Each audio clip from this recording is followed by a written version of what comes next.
Мероприятие началось с зачитывания приветственного адреса от руководства профсоюзного центра и представителей региональных властей. Прозвучали слова поддержки и признательности за активную деятельность организации и вклад в защиту трудовых прав работников от председателя Общероссийского профсоюза Николая Водянова.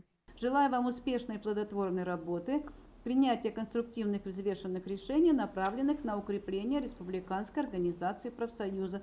На повестке дня несколько ключевых вопросов. С докладом о проделанной работе комитета за 5 лет выступил председатель Ингушской республиканской организации профсоюза. Исмаил Арчаков отметил значимые достижения, среди которых повышение уровня защищенности работников в государственных учреждениях региона. Чтобы у нас члены нашего профсоюза имели больше привилегий, мы им сделали исходные карты. Помимо этого у нас санаторно-курортное лечение.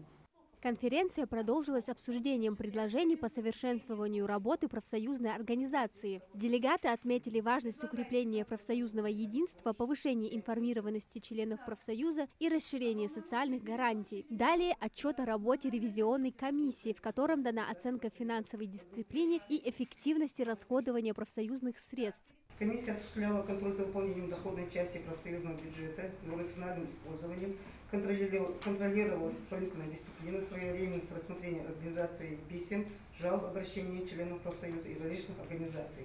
Теперь самое важное – выборы нового состава Республиканского комитета. Председателем организации переизбран Исмаил Арчаков сроком на 5 лет. Участники выразили уверенность, что он продолжит курс на усиление профсоюзной активности и защиту интересов работников госучреждений в Ингушетии.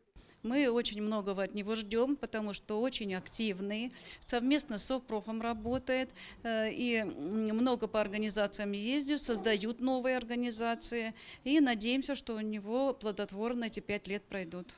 Завершилось мероприятие церемонии награждения отличившихся работников, внесших значительный вклад в развитие профсоюзного движения. Им были вручены почетные грамоты и благодарственные письма. Также мы сегодня вручали монеты 80 лет Великой Победы, монеты от главы Республики Ингушетия. Также были награды и от профсоюза государственных учреждений общественного обслуживания, от председателя профсоюза Российской Федерации Водянова. Профсоюзы – это реальный инструмент защиты прав работников, способствующий стабильности, справедливости и уважению труда каждого. Сегодняшняя конференция показала, профсоюзное движение в Ингушетии живо, активно и готово к новым вызовам. Амина Зязикова, Магомед Яндиев, Магаз 24.